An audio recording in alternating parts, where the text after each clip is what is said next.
Halo sahabat Retain, selamat sore semuanya. Hari ini kita akan live di program kita cuap-cuap akhir pekan dan kita akan membahas topik terkait saham nih, dunia saham. Nah, buat teman-teman semua yang pengen belajar jadi trader, boleh nih stay tune sampai nanti kita akan undang narasumber kita. Beliau adalah trader profesional yang akan berbagi ilmunya bersama kita sore hari ini.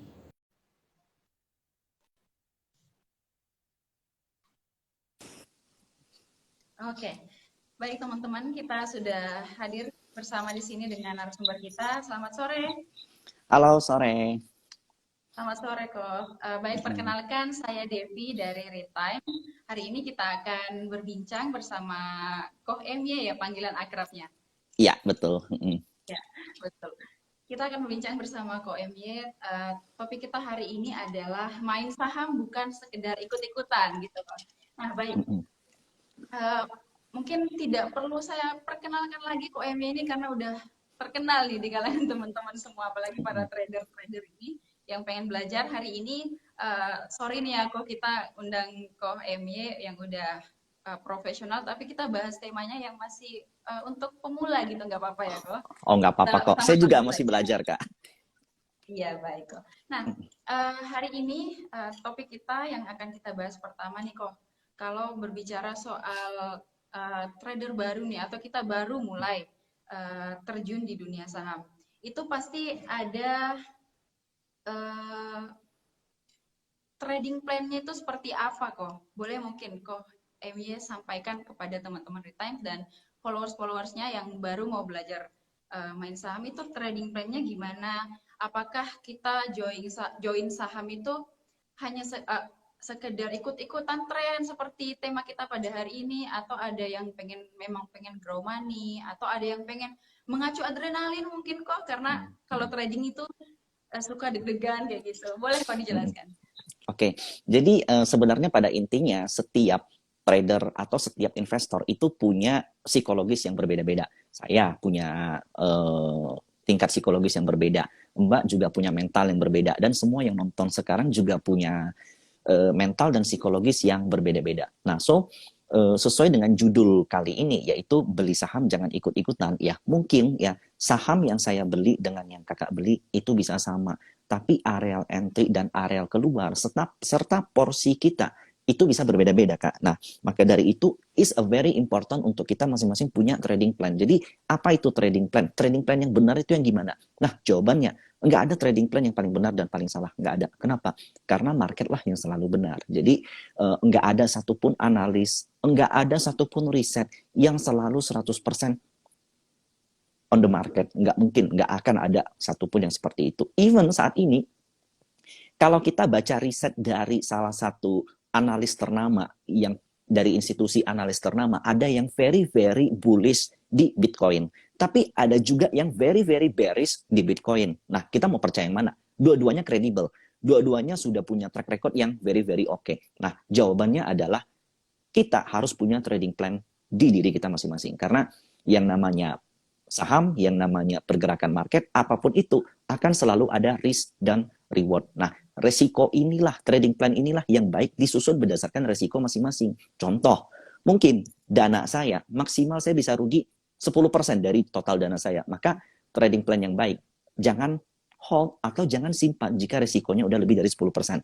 Kalau kakak mungkin bisa sampai 20%, 30%. Maka dari itu terkadang saya keluar, yang lain malah bisa nambah gitu. Maka dari itu trading plan susunlah berdasarkan psikologis dan kematangan mental kalian masing-masing.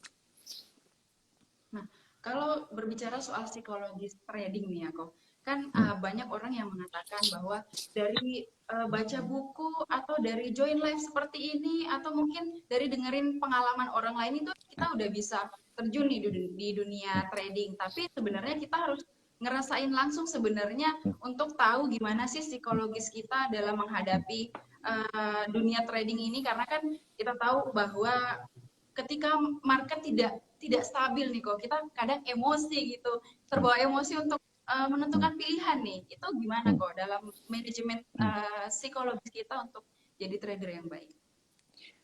Mungkin banyak frase-frase yang mengatakan seperti ini, belajarlah dari pengalaman orang lain, belajarlah dari nasihat orang lain. Tapi sorry to say, di market itu nggak berlaku. Maybe kamu bisa mendapatkan something, kamu bisa mendapatkan pelajaran ketika kamu mendengar live seperti ini, ketika kamu membaca buku, ketika kamu mendengar kursus. Tapi di dalam prakteknya itu akan berbeda dengan diri masing-masing. Sebagai contoh, kalau saya suruh kamu baca buku 10 buku deh cara pintar mengendarai sepeda. Tapi kalau kalian nggak coba naik sepeda, bisa nggak? Nggak akan bisa. Contoh, kalaupun kalian setiap hari nyoba naik sepeda di komplek dengan coba naik sepeda di jalanan atau di jalan tol sekalian, itu pasti feelingnya tuh berbeda dan diperlukan pengalaman dan kematangan psikologis yang berbeda-beda. Maka dari itu sebenarnya kalau seandainya ada yang bilang dengan sering-sering baca buku, dengan sering-sering nonton live, dengan sering-sering ikut training, kalian bisa jadi bagus psikologisnya. Sampai saat ini saya belum setuju dengan statement tersebut. Jadi untuk mendapatkan psikologis yang baik, the only way untuk saat ini adalah you try and try. Jadi kita memang harus terjun langsung gitu ya, kok, untuk memang benar-benar merasakan gimana sih sensasinya jadi trader gitu kan? Iya, betul. Baik, dari pengamatan saya nih kok di orang-orang sekitar, banyak para trader ini yang lahir ketika momen pandemi nih kok. Teman-teman saya juga kemarin pada join saham gitu pas lagi dirumahkan, lagi nggak kerja, pengen punya penghasilan tambahan gitu. Kayaknya kita bagus coba trading. Nah, itu di momen-momen pandemi kemarin kan kita tidak bisa memungkiri bahwa ada momen-momen yang market nih lagi jelek-jeleknya nih kok. Nah, gimana sih pendapat Ko MY terkait kita join market itu, kita harus lihat pas market lagi bagus baru kita join, atau ada untungnya nih kita join pas market lagi jelek-jeleknya? Oke. Saya mulai di market itu benar-benar pas momen lagi jelek, yaitu di 2013. Pertama kali tapering itu di 2013. Krisis 2008, tapering 2013. Nah, apa yang terjadi? Saat itu untuk dapat cuan itu susah banget di 2013. Ini akan berbeda psikologisnya dengan kalian yang join di tahun 2020. Karena di 2020 awal itu maybe jelek, tapi di pertengahan tuh udah very, very bullish. Nah, mungkin teman-teman jadi sedikit ketampar di 2021, mungkin banyak yang nyerah, banyak yang stop segala macam. Nah, alasannya kenapa? Sebenarnya bukan karena marketnya jelek, tapi karena ekspektasi kalian yang terlalu tinggi. In my humble opinion, bahkan kalau kalian lihat fun fact sheet dari reksadana di tahun 2021, banyak yang rugi, Kak. Mereka profesional loh dalam mengatur keuangan. Mereka punya gelar manajer investasi, rata-rata punya gelar di bidang masing-masing, punya pengalaman di bidang masing-masing, tapi di 2021 mereka nggak bisa perform. Nah, seandainya teman-teman yang justru masih baru di market dan nggak perform, it's a very normal. Itu benar-benar normal. Tapi proses inilah yang yang perlu kalian pelajari. Jadi ada satu kalimat yang pernah saya dapat dari senior saya, dia mengatakan seperti ini: jangan biarkan lukamu menjadi sia-sia. Nah, itu menjadi pelajaran banget buat saya. Ada bahwa ketika kita rugi, ketika kita mengalami kerugian yang cukup dalam di market, jangan jadikan itu sia-sia. Kenapa? Kalau kita menyerah, maka itu kita sia-sia. Habis uang kita. Tapi kalau kita catat kerugian kita, alasannya kenapa, dan kita berusaha untuk nggak mengulanginya, maka itulah yang selanjutnya menjadi bekal utama bagi kita. Jadi memang akan jauh lebih baik menurut saya kalau seandainya kalian join di market lagi susah. Karena ke depan kalau market lagi enak, wah itu udah jauh, istilahnya kamu udah dapat bekal duluan sebelum menghadapi market yang jelek. Jadi ketika market lagi jelek ini sebenarnya ada keuntungan buat kita jadi pengalaman gitu ya, kalau untuk menghadapi kedepannya ketika kita menghadapi market lagi jelek nih, kita jadi udah tahu gimana untuk ambil keputusannya gitu. Nah, kalau kita bicara soal ini lagi kok, money management trading nih kok. Nah, itu tuh pada harga berapa sih kita bagusnya itu untuk take profit, kemudian average up or down, kemudian kita harus cut loss itu di momen-momen seperti apa? Nah, gini, momen ketika kita cut loss dan momen ketika kita taking profit itu selalu berimbal balik. Sebagai contoh, Kak ya, bagi saya uang 10 juta adalah besar, contoh. Maka ketika saya masuk market, saya punya hope, saya punya target untuk mendapatkan uang 10 juta. Selalu seperti itu. Sehingga nilai yang saya masukkan, uang yang saya masukkan akan mengarah ke plan untuk mendapatkan uang sebesar 10 juta. Tapi karena uang 10 juta menurut saya besar, maka ketika saya rugi di atas 10 juta, itu juga besar bagi saya. Nah, maka dari itu sebenarnya ketika teman-teman menempatkan posisi atau merasa uang ini besar, maka kecilkanlah ekspektasi kalian, kemudian perkecillah resiko kalian seminim mungkin. Contoh, bagi kalian pengen dapat uang 10 juta di market setiap bulan, maka buatlah rugi kalian atau resiko kalian maksimal, contoh, setengah atau di bawah setengah. Contoh, 4 juta, 3 juta, atau 2 juta maksimal. Jadi saya tuh banyak banget yang ketemu orang yang bilang begini, Kak. Saya pengen DP rumah, saya pengen bayar SPP sekolah, saya pengen bayar SPP kuliah, saya pengen DP motor contohnya. Nah, let's say dana yang mereka butuhkan 20 juta, 30 juta. Sehingga setiap trading plan mereka susun dengan money management gimana bisa dapat uang 20 juta, 30 juta.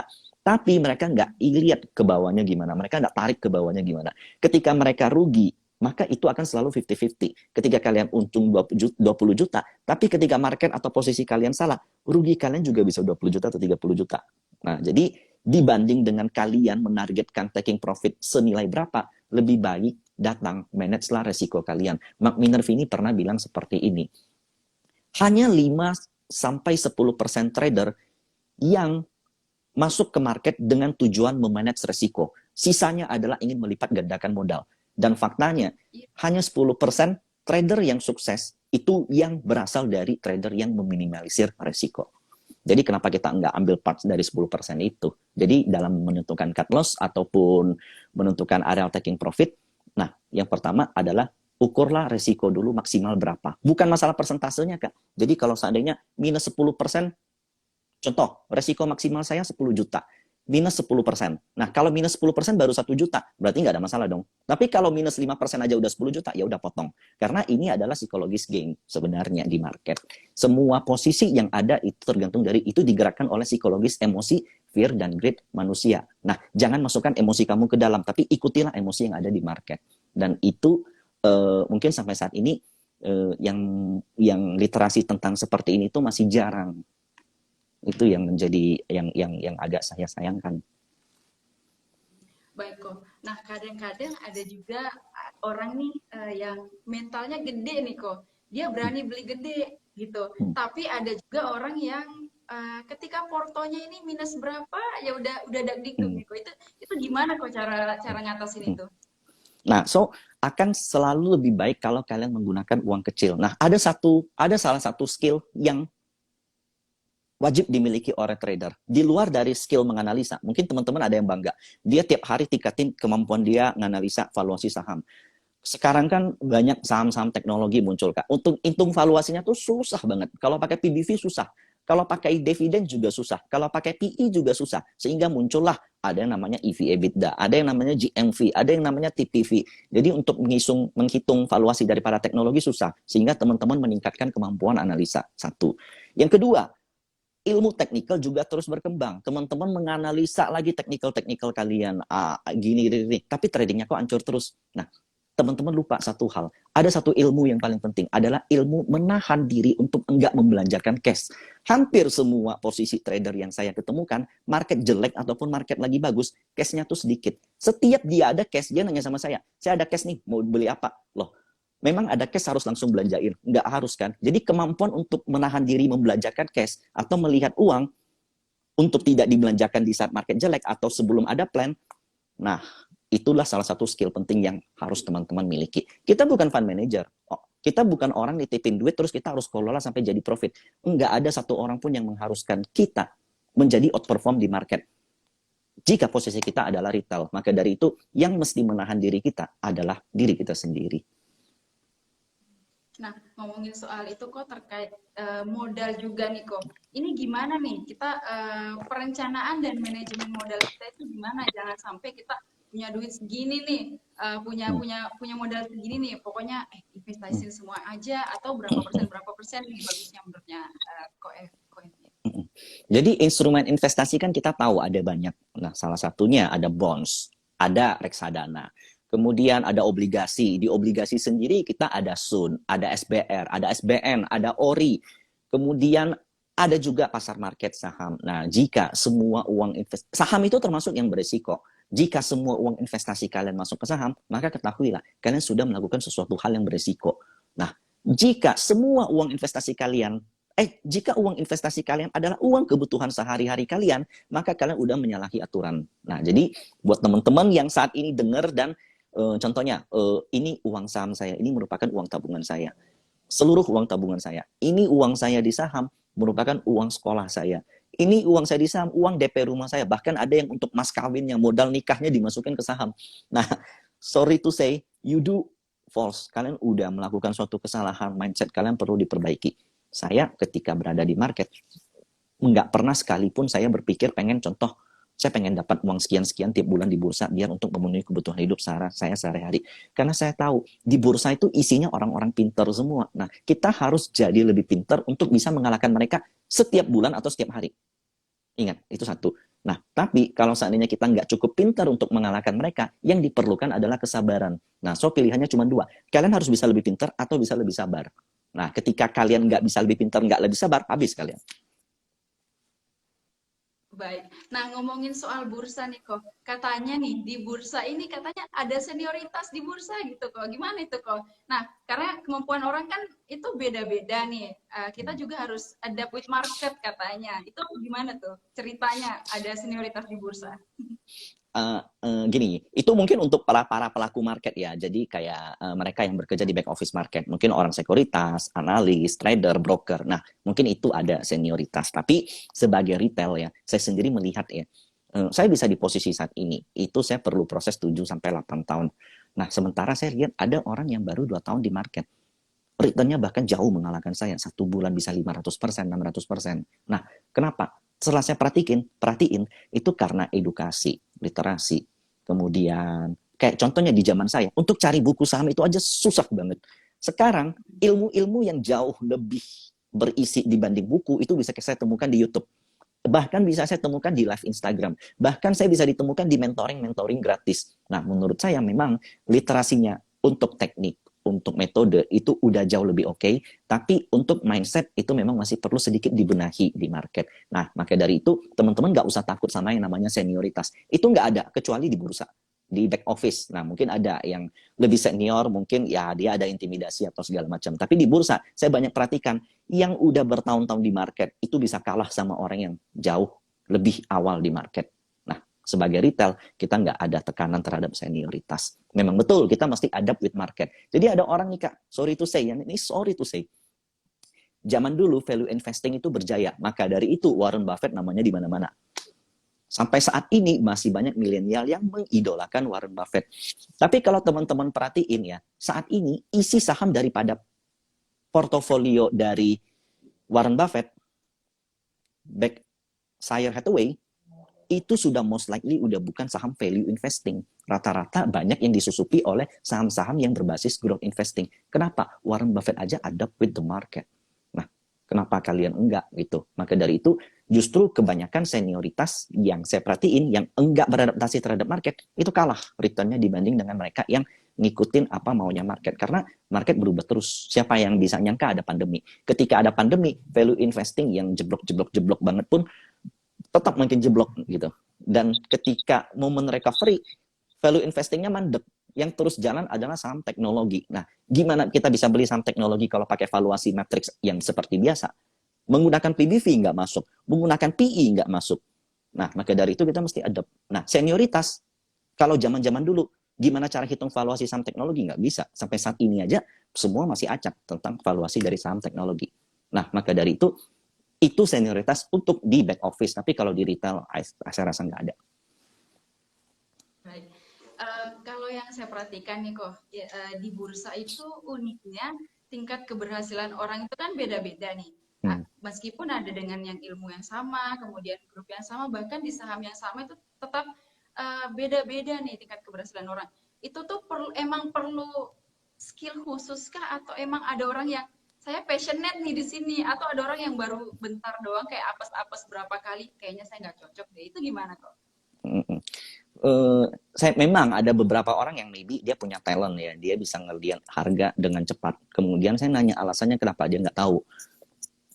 Kemudian saya nanya, ini gimana cara lu analisa bisa begini? Dia bilang nggak tahu, dia benar-benar kadang pakai feeling. Nah, tapi sebenarnya in my opinion itu bukan feeling, tapi dia punya apa learning by experience dia yang nggak bisa dia jelaskan ke orang lain. Karena gini, kan ada orang contoh Picasso, kalau seandainya disuruh ngajarin orang untuk melukis, dia nggak bisa, Kak. Dia jago melukis, tapi dia nggak bisa ngajarin orang melukis. Tapi mungkin ada orang yang bisa melukis, enggak sejago Picasso, tapi dia mengajar bisa lebih jago daripada Picasso. Nah, jadi memang ada orang yang ketika dia punya sesuatu, dia nggak bisa nyampein, ini saya lakuinnya gimana.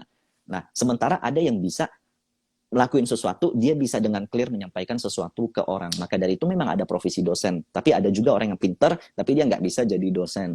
Nah, kalau di opini saya, di market sebenarnya itu lebih ke masalah data kualitatif dan data kualitatif yang kalian analisa berdasarkan apa yang kalian di market, bukan apa yang kalian lihat di market, bukan apa yang kalian inginkan. Jadi memang di market itu lebih ke bagaimana kalian menahan emosi kalian, bagaimana menyesuaikan emosi kalian dengan yang ada di market. Nah, jadi that's the important one. Semakin kamu pinter, bukan semakin kamu pinter menganalisa ya, tapi semakin kamu pinter beradaptasi terhadap market. Saya lihat banyak yang berhasil itu rata-rata dia ngelihat market berubah, dia ngikutin. Dia lihat market berubah, dia ngikutin. Dia lihat market berubah, dia ngikutin. Bukan melulu sama dia punya keinginan gitu. Jadi harus memang bisa adapt with market gitu ya kok. Yap, betul. Ini Nah, contoh, ada yang komen Tenca ya. Ini saya komentarin. You know that Tenca kemarin dia ada RUPS, right? Isunya tertunda. Dan itu menjadi suatu tanda tanya, mungkin bisa jadi kalau menurut saya rek isu TNCA itu berada di harga yang agak bawah atau dengan rasio yang besar sehingga ada investor yang melakukan aksi jual untuk menembus rek isunya di harga bawah. Nah, kalau seandainya kalian udah terlanjur gede di TNCA, kalian nggak mau adapt with the market, ya portofolio kalian hancur dan kalian cuma bisa ngomel, tencah, oh tencah, tencah, oh tencah. Tapi bagi seorang investor yang bisa ikutin market, ya udah jual dulu nanti beli di bawah. Nah, contoh case seperti ini, bukan masalah analisanya, bukan masalah sahamnya, tapi emosi kalian yang nggak bisa kalian ikutin dengan maunya market.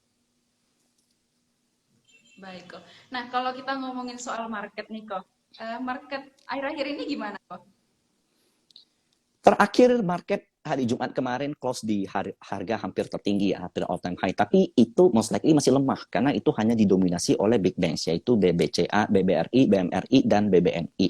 Dan itu menurut saya bukan pergerakan yang terlalu baik. Memang inflow bagus, tapi akan jauh lebih baik kalau seandainya inflow-nya tuh merata. Alias ke infrastrukturnya dapat, Telkomnya juga dapat, ASI-nya juga dapat, lalu Excel turunannya Indosat segala macam dapat. Itu adalah inflow yang baik. Jadi untuk saat ini ya, market memang berada dalam area all time high, tapi minggu depan berpotensi terkoreksi. Dan kita maybe, tapi tahun ini diproyeksikan kita akan menuju all time high. Baik, kalau Januari Effect kok tahun ini gimana kabarnya?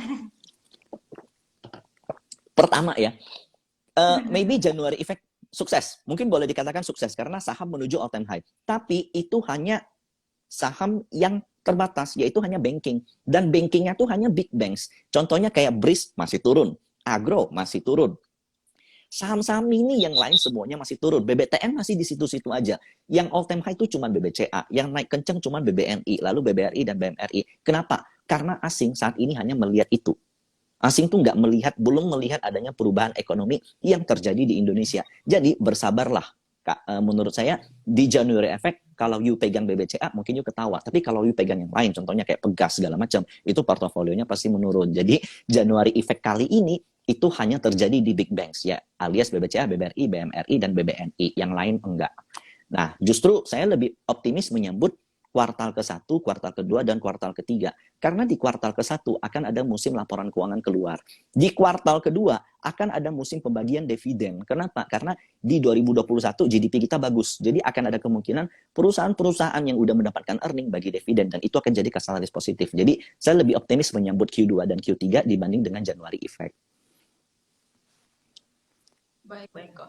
Nah, untuk tahun ini kok pemilihan sektor tahun itu gimana? Nah, katanya Hmm. 2022 ini kita ada momen tapering, kemudian Mm-mm. The Fed ini naikin suku bunga gitu. Tapi Ya. katanya tapering ini nggak ngaruh ke Indonesia, itu gimana kok? Hmm. Kalau dibilang tapering enggak ngaruh ke Indonesia, ya enggak juga. Memang ada pengaruh karena fear terhadap itu tetap ada. Jadi karena kita berkaca dari tahun 2013, ketika tapering terjadi dadakan, IHSG minus 25% kalau saya nggak salah. Dan banking itu minusnya tuh sampai 50%. Sampai 40%, 50%. Bayangin, BBCA minus 50% pasti heboh kan. Itu satu. Yang kedua, kenapa itu terjadi? Karena sejak tahun 2009 sampai 2012 itu IHSG bullish parah. Karena kita mendapat masukan dari dolar, masukan dari asing. Ketika mendadak dolar harus ditarik balik, mau nggak mau aset-aset kita dijualin, plap, plap, plap, plap, plap. Padahal nggak ada perubahan fundamental, Kak. Nah, kalau dibayangin, BCA-nya jelek nggak tahun 2013? 2013 nggak ada masalah, krisisnya krisis keuangan doang karena tapering. Nah, maka dari itu, memang kadang bursa itu nggak adil gitu. Kalau kita hanya berkaca pada fundamental, ya kita mesti aware terhadap apa yang terjadi di depan. Itu satu. Yang kedua, di tahun 2021, 2022 ini akan sedikit beda. Sebenarnya tapering udah, tapi bukan taper tantrum, bukan kenaikan suku bunga. Kenaikan suku bunga di tahun 2022 akan terjadi 4 kali. Apakah akan berefek kepada Indonesia? Yes, akan berefek. Tapi kalau kita perhatikan, setiap momen ketika The Fed mengatakan akan tapering, justru IHSG inflow foreign. Yang panik itu adalah investor lokal. Nah, ini menjadi suatu tanda kutip yang dimana indikasinya adalah in long run, dalam jangka panjang, justru tapering ini menguntungkan Indonesia. Kenapa? Karena di tahun 2021, inflow yang ada di Indonesia itu kecil banget. Mau keluar apa lagi? Istilahnya masuknya aja kemarin 2021 itu kecil. Kalau mau keluar pun justru nggak banyak lagi. Malahan setiap tapering asing inflow. Nah, itu tercatat jelas datanya ada. Kalau kalian bisa track back ke belakang, ya tapi memang sebatas masih di big banks. Nah, itu yang kita harapkan terjadi merata nanti di seluruh sektor. So, sampai saat ini ya, sektor yang memang mendapatkan inflow baru big banks. Selanjutnya kayak turunannya ke infrastruktur, konstruksi, consumer, dan yang lain-lain masih belum. Jadi di 2022, you should not worry about tapering, tapi mesti waspada. Gitu. Baik. Kalau sektor bank digital atau bank ini kok gimana? Bank mini terus terang saya agak skeptis, nggak bisa semua bank mini lagi naik. Kalau yang kayak tahun 2021, 2020 kan semua bank mini naik. Di 2022 itu hanya bank mini yang memang benar-benar mendekati dengan momen akuisisinya. Memang ada salah dua lah yang mendekati dengan project right isunya yang akan sukses, maybe akan sukses dibeli oleh standby buyer. Nah, untuk bank digital saya bullish di tahun ini, tapi enggak sampai multi bagger. Tapi untuk sekedar upside 20%, 30% sampai 50%, it's a very possible untuk bank digital. Kenapa? Karena tahun lalu mereka sukses mendapatkan rate yang jauh lebih impresif daripada bank konvensional. Ketika bank konvensional susah untuk mendapatkan nasabah baru, peningkatan nasabah mereka itu sampai ribuan persen bahkan. Jadi cost of acquisition dia rendah, right issue-nya sukses. Contohnya Arto, BBHI, BBYB itu right isunya sukses, dan tahun ini ada beberapa yang masih mau melakukan right issue. BBYB masih mau melakukan right issue dan itu juga udah ada standby buyer. Sementara Arto dan BBHI I think udah selesai, tinggal saatnya pembuktian gimana mereka bisa menyalurkan dana itu. Gimana mereka bisa mengembangkan perusahaan mereka, usaha mereka dengan dana right isunya, dan I think mereka bakal sukses. Baik. Nah, di 2022 ini kan ada Omicron juga kok. Nah, itu apakah ada efeknya kok? Nah, so far sampai saat ini ya, Omicron efeknya ke bursa itu nggak gede. Yang paling parah itu Delta tahun lalu, dan tahun ini Omicron disinyalir ini merupakan salah satu momen terakhir dari pandemi menuju endemi. Jadi memang riset dari JP Morgan mengatakan bahwa ini bisa menjadi sinyal bahwa pandemi sudah selesai. Apakah COVID-nya hilang? Enggak. COVID-nya tetap ada, tapi status waspadanya itu akan dicabut. Karena Omicron ini sampai saat ini, death rate-nya itu kecil. Memang spread rate-nya meningkat, tapi death rate-nya semakin mengecil karena mutasinya semakin melemah. Jadi memang ini yang perlu, menurut saya kita nggak perlu terlalu khawatir, karena Indonesia juga komit terhadap vaksinasi. Jadi memang kita termasuk salah satu negara yang diapresiasi. Diapresiasi, kalau nggak salah kita masuk 5 negara yang vaksinasinya termasuk golongan baik.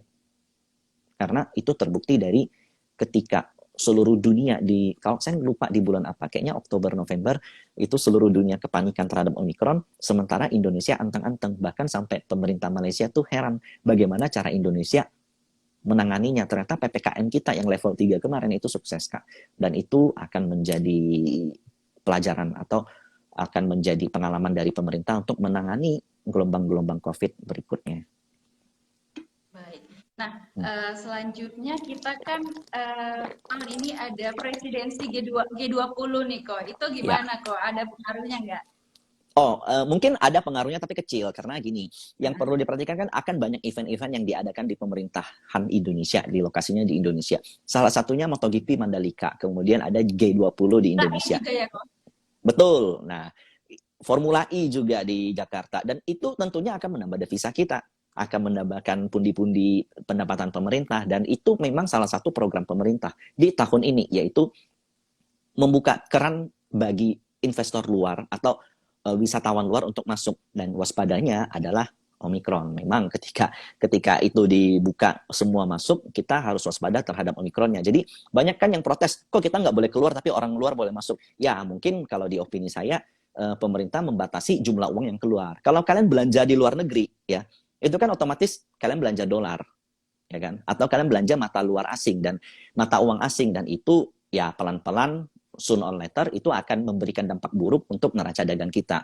Nah, tapi kalau seandainya orang luar yang datang, nah itu kan mereka belanjanya kan pakai rupiah. Nggak mungkin dong mereka bayar vendor-vendor yang ada di Indonesia pakai dolar, nggak mungkin, pakai rupiah, dan itu bisa menguatkan rupiah kita. Nah, itu alasan pemerintah membuka keran dari foreign untuk masuk ke kita, tapi sebisanya kita nggak usah keluar lah, nggak usah belanja-belanja dulu, belanjain duitnya di Indonesia aja biar uangnya muter di Indonesia gitu. Baik kok. Ini ada teman-teman yang nanya kok. Teman-teman yang lain juga kalau mau nanya bisa boleh drop pertanyaannya di kolom komentar. Ini pertanyaannya, komoditas gimana nih kok di tahun 2022? Oke, di tahun 2021 harga komoditas semua naik dan Indonesia neraca dagangnya surplus. Nah, bayangin, di tahun 2013 neraca dagang kita defisit. Tahun ini neraca dagang kita surplus dan cadangan devisa kita masih oke. Kalau nggak salah ada di angka 150-an juta dolar, saya lupa. Tapi itu lebih baik 30% atau 50% dari tahun 2013. Itu satu. Dan itu membuat fiskal kita, trade balance kita, dan CAD kita membaik.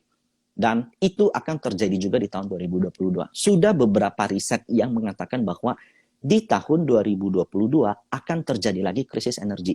Nah, kemarin kita tahu, even Pak Jokowi dan pemerintahan Indonesia aja takut kalau seandainya kebutuhan coal di dalam negeri itu nggak mencukupi. Sehingga kemarin ekspor coal dibatasi. Dan terakhir kali yang saya dengar, akan ada DMO untuk CPO. Saya nggak tahu benar apa enggak. Tapi pada intinya memang kebutuhan terhadap energi itu semakin besar. Lonjakan permintaan terhadap energi semakin besar. Dan Indonesia sebagai salah satu negara penghasil komoditas, CPO, batu bara, nikel, kemudian kita juga punya gold yang oke, kita punya tin, timah, kita punya copper, itu akan memberikan efek positif untuk CAD kita atau neraca dagang kita. Jadi komoditas variable, tapi enggak specifically ke sahamnya. Contohnya, harga CPO naik tinggi, tapi perusahaan CPO sahamnya enggak kemana-mana, Kak. Jadi ya pilihlah yang sesuai dengan maunya market. Nah, salah satunya coal itu still oke. Nikel juga bagus, copper juga oke. Timah, I guess bisa jalan tahun ini. Baik. Ini ada lagi pertanyaan kok. Ini terkait pemindahan ibu kota negara baru nih kok. PNS kan pindah ke Kaltim. Nah, bank-bank BJBR, BJPM itu turun nggak sih? Ada impact-nya ke sektor properti, furniture, dan consumer itu gimana kok? So far ya, proyeksi pemerintah untuk pemindahan ibu kota kalau nggak salah 20 tahun ya kalau nggak salah. Kelar di 20 tahun dari sekarang. Dan itu pun udah pasti bukan di masa pemerintahan sekarang, dan di opini saya sampai saat ini market belum ngerespon. Jadi still still stagnan, sideways di opini saya. Jadi mungkin banyak berharap konstruksi bakal naik nih. Wika Waskita, PT-PP, Adi terbang dapat proyek. In my opinion, it's not this year. Enggak happen di tahun ini. Jadi kita lihat perkembangannya, tapi di opini saya so far saat ini belum. Baik. Ini ada yang nanya lagi kok mobil listrik gimana? Nah, ini salah satu game changer ya untuk tahun ini ya. Karena kalau kita perhatiin ya, saat ini tuh hampir seluruh negara sudah mulai akan menetapkan yang namanya carbon tax. Jadi carbon tax itu merupakan pajak yang dikenakan ke perusahaan yang memberikan emisi ke lingkungan. Nah, salah satunya perusahaan coal itu kena pajak lumayan tinggi, carbon tax.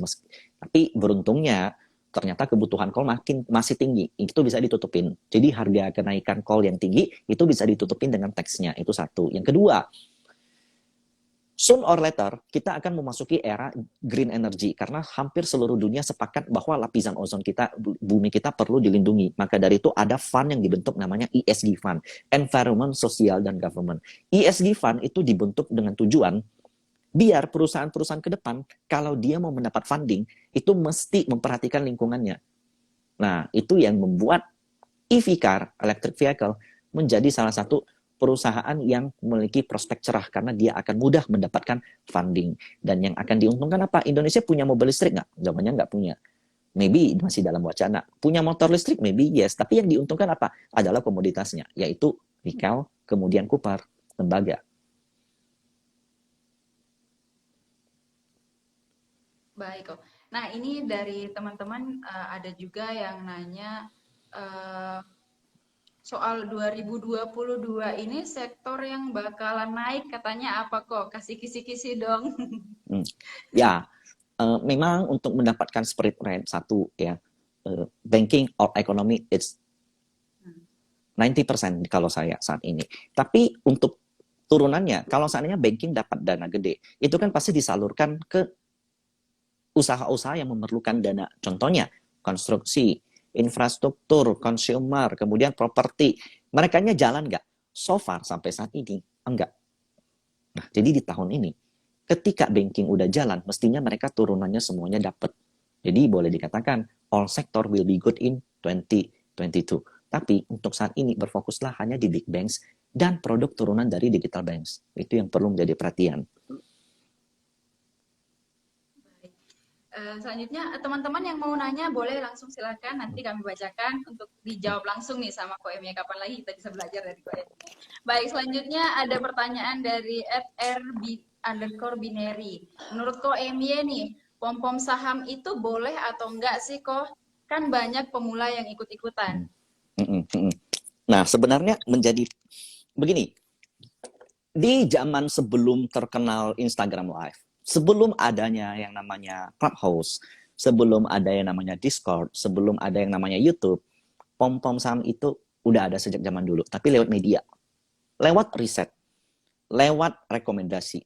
Nah, mungkin kata pom-pom ini konotasinya negatif. Tapi yang perlu diperhatikan adalah gini.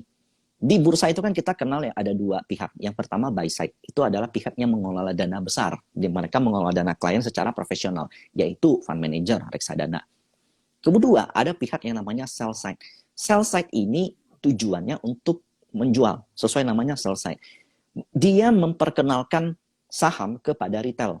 Jadi dia jelaskan saham ABCD itu bergerak di bidang ini. Saham BCDE prospeknya seperti ini. Saham ini dijauhin, saham itu dijauhin. Ini rekomendasinya sekian, ini bla bla bla sekian. Itulah yang namanya kegiatan menjual. Nah, pom-pom yang saat ini heboh itu adalah kegiatan menyampaikan sesuatu tanpa dilandasin oleh sesuatu yang valid, tanpa didasari sesuatu yang punya faktor X contohnya. Nah, contohnya saya bilang beli ABCD, alasannya nggak tahu. Nggak bisa seperti itu. Dan itu apakah masuk ke dalam ranah ya tidak diperbolehkan? Ya sampai saat ini regulasinya nggak jelas. Tapi in my opinion, seperti apapun pom-pom, seperti apapun ajakan membeli, yang paling penting adalah kalian ikutan atau enggak, kalian punya plan atau enggak. Nah, that's why trading plan is very important. Jangan cuman sebenarnya ya, kalau dibilang jangan beli saham, jangan ikut-ikutan, ya sebenarnya saya ada nggak setujunya. Kenapa? Karena ketika saya membaca riset, contoh, saya membaca riset dari Credit Suisse, artinya saya mengikuti outlook daripada Credit Suisse. Saya melihat outlook blueprint daripada pemerintah, artinya saya mengikuti apa yang menjadi plan pemerintah. Ketika saya membaca rekomendasi dari sekuritas ABCD, artinya saya mengikuti outlook daripada sekuritas ABCD. Bahkan ketika saya melihat market seperti apa dan saya ikutin, artinya saya mengikuti market. Yang menjadi masalah adalah ketika kalian mengikuti seseorang atau mengikuti suatu metode, mengikuti suatu ide, kalian nggak punya plan sendiri. Kenapa? Karena psikologis setiap orang berbeda-beda. Setiap orang punya mental yang berbeda-beda. Sesuaikanlah hal tersebut. Nah, mungkin ya, pernah dengar cerita ada satu investor gede yang beli suatu saham di 6.000. Saya nggak enak sebut namanya. Turun sampai ke 500. Itu ruginya berapa persen? Dia masih hold di 500, dia lipatkan sekitar 4 kali. Nah, kalian mampu nggak nunggu dari 6.000 ke 500? Dari 6.000 turun 10% aja kalian udah teriak-teriak. Karena mental dan psikologisnya berbeda. Nah, kalian bisa ikutan dia. Tapi kalian nggak bisa ikutan plannya dia. Sahamnya boleh sama, tapi plannya tuh harus berbeda. Nah, sesuaikan gimana cara sesuaikan plan. Sesuaikanlah dengan psikologis dan mental kalian. Memang kita akan selalu ikut di market. Even kalau kita ngelihat market kita buat plan sendiri, itu artinya kita ngikutin market. Kita boleh kok ikut siapapun, yang penting kalian punya plannya. Gitu. Baik, jadi kalau misalnya pun kita ikut-ikutan gitu ya, kok kita juga harus punya riset dan plan yang bagus gitu, biar kita nggak kecolongan gitu kan. Baik, Yap, ini ada betul. pertanyaan lagi kok. Teknologi ini apa yang naik di bank digital aja? Gimana perusahaan lainnya kok seperti MTDL dan kawan-kawan? Oh, oke. Mungkin kalau bicara dan kawan-kawannya, teknologi itu turunannya banyak banget ya. Tapi memang saat ini MTDL berada di areal konsolidasi dan menurut saya konsolidasinya baik. Jadi kalau dia, saya lupa harganya, tapi kalau nggak salah 700-800 ya. Pokoknya kalau dia ngelewat angka 800 atau 700, itu dia bakal mengikut naik. Dan target saya sendiri, itu MTDL bisa menyentuh areal 900. Itu satu. Yang kedua, produk turunan dari digital banks itu yang perlu diperhatikan di tahun ini karena saatnya mereka mendapatkan funding daripada digital banks. Jadi tujuan dari digital banks itu kan sebenarnya bukan untuk dapat nasabah sebanyak-banyaknya. Memang di tahun 2021 mereka burning money. Mereka tawarkan deposito rate tinggi, mereka tawarkan bunga referral yang tinggi sehingga mereka berhasil sukses mendapatkan klien atau nasabah yang gede. Nah, selanjutnya game changernya gimana cara mereka mendapatkan earn the money itu bukan lagi mendapatkan klien sebanyak-banyaknya, tapi bagaimana mereka funding kepada produk wealth managementnya. Nah, maybe itu bisa masuk ke contoh lending, bisa jadi masuk ke P2P, kemudian bisa masuk ke e-wallet, kemudian bisa masuk ke ya produk-produk keuangan yang berbasis digital lainnya. Contoh, kalau di bank konvensional, ketika bank konvensional mendapatkan dana gede, biasanya dia nyalurkannya ke pemerintah, itu apa? Ke konstruksi. Waskita, Wika minjam duit sama Bank Mandiri, contoh. Ini kan nggak mungkin konstruksi minjam duit sama Arto. Beda segmen. Nah, jadi kita perlu menelisik atau meneliti apa yang akan mendapatkan funding daripada digital bank. Segmennya di mana aja sih? Gitu.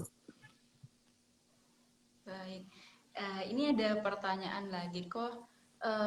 Beberapa tahun ini sekuritas asing hengkang dari Bursa Indonesia. Oh. Nah, hubungan inflow asing ke IHSG 2022 ini masih bisa jos nggak katanya? Perlu diketahui sama teman-teman ya bahwa sekuritas itu tujuannya bukan untuk membeli, sama sekali enggak. Kita enggak akan pernah bisa mendapatkan inflow dari sekuritas. Tidak. Sekuritas itu alat untuk membeli. Sama seperti saya. Contoh, ini contoh. Saya setiap hari beli saham 1 miliar, contoh. Setiap hari bolak-balik 1 miliar. Saya beli saham di ABCD Sekuritas. Ketika ABCD Sekuritas closing, apakah artinya saya nggak bisa membeli saham? Enggak. Saya alihkan ke BCDE Sekuritas.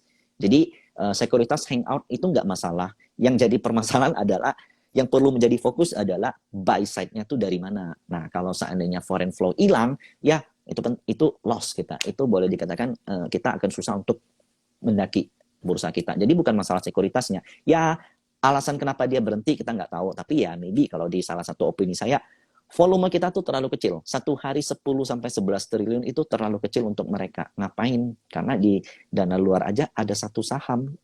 Ada satu saham yang transaksi hariannya aja itu bisa 5 triliun. Satu saham doang. Sementara IHSG 700 saham baru 10 triliun setiap hari. Nah, itu menurut saya alasan kenapa banyak sekuritas asing yang menutup diri untuk menarik diri dari Indonesia. Karena IHSG volumenya terlalu kecil. Sementara mereka bisa beli saham-saham Indonesia melalui ETF yang ada di luar negeri. Jadi ETF itu merupakan kumpulan dari ini. Kita beli indeks, contohnya saya beli LQ45, maka semua saham LQ45 saya beli. Dan itu mereka bisa beli lewat ETF di sana. Jadi ngapain buka sekuritas di sini? Jadi itu nggak ada permasalahan sih kalau menurut saya. Nggak mempengaruhi ke inflow. Karena itu sekuritas, bukan fund-nya yang cabut. Kalau fund-nya cabut, nah itu beresiko. Contohnya, Skoders mau cabut dari Indonesia, nah itu berbahaya. Kok ini ada yang nanya nih, screening saham scalping ala Ko Emye gimana? Mungkin bisa dinonton di YouTube-nya Ko Emye kali ya. Nanti bisa dijelasin lebih lebih dalam Hmm. lagi di situ. Karena Baik, kalau di sini, teman-teman, kita ini dibatasi waktu ya, cuma 45 menit kita bisa live sama Ko Emye karena mungkin Ko Emye juga habis ini banyak kesibukan kali. Oke, terakhir nih kok untuk teman-teman yang baru mau join di dunia trading ini atau dan juga buat teman-teman yang udah lama nih atau udah berkecimpung di dunia saham dan trading ini, tips-tips dari Ko Emye untuk tahun ini gimana? Oke, tahun ini akan menjadi tahun yang sedikit lebih baik dari tahun 2021, tapi enggak lebih baik dari tahun 2020. 2020, oke, itu satu. Yang kedua, hampir semua saham akan kalian temukan. Contoh, banyak tuh yang nanya sama saya, gimana sih cara cari saham multi-bagger di tahun ini? Gimana sih cara menentuin saham yang naik 50% atau bagger di tahun ini? In my opinion, satu orang pun nggak ada yang tahu. Satu orang pun, semua boleh berekspektasi, tapi nggak ada satu orang pun yang yakin pasti sahamnya bisa bagger. Nah, yang kalian perlu perbaikin, literasi market yang ada yang ada saat ini tuh udah bagus semua saya perhatiin. Tapi masih ada satu kurang, yaitu mindset. Jadi menurut saya berubahlah mindset kalian saat ini juga, bahwa market itu bukan untuk tempat yang tepat untuk mencari duit secara cepat. Tapi ini merupakan tempat yang tepat untuk kalian untuk mengasah kemampuan kalian, baik kemampuan dari psikologis ataupun mengelola dana. Nah, ketika kalian memiliki mindset seperti ini, market akan menjadi fun buat kalian. Memang market itu serius, bukan untuk main-main. Tapi kalau kalian masuk dengan tujuan untuk mendapat duit dan mengalahkan mereka, kalian harus lebih pintar dan kalian harus bisa lebih sabar daripada majority orang-orang pintar di market. Kalau kalian nggak punya dua itu, ya kalian bakal dimakan uangnya. So, bersabarlah dan tekunlah dalam memiliki psikologis dan mindset yang benar gitu. Baik, jadi teman-teman ingat tuh, mindsetnya ini emang harus udah di-setting nih. Mulai dari sekarang kita di market itu jangan tujuannya untuk cari uang cepat, bukan. Tapi kata Ko Emye, kita bisa mengasah skill lama-lama, perlahan-lahan kita akan terbiasa dengan market, kemudian sudah bisa nanti menghadapi situasi apakah market lagi tidak stabil gitu kan, kita udah tahu nih cara-caranya gimana. Oke, terima kasih Ko Emye sudah menyempatkan untuk live bareng kita, belajar bareng-bareng sama teman-teman. Teman-teman yang sudah join juga sama kita, ada 1.000 orang lebih nih Ko. Terima kasih fans-fansnya Ko Emye juga yang udah setia dari tadi nontonin Ko Emye. Nah, usai sudah perjumpaan kita pada topik kita hari ini di Cuap-Cuap Akhir Pekan. Minggu depan kita akan kembali lagi dengan topik-topik yang berbeda. Semoga teman-teman bisa kembali bergabung bersama kita. Saya Devi, pamit undur diri. Terima kasih, sampai jumpa. Thank you, Terima kasih, Ko Devi. Emye. Ya.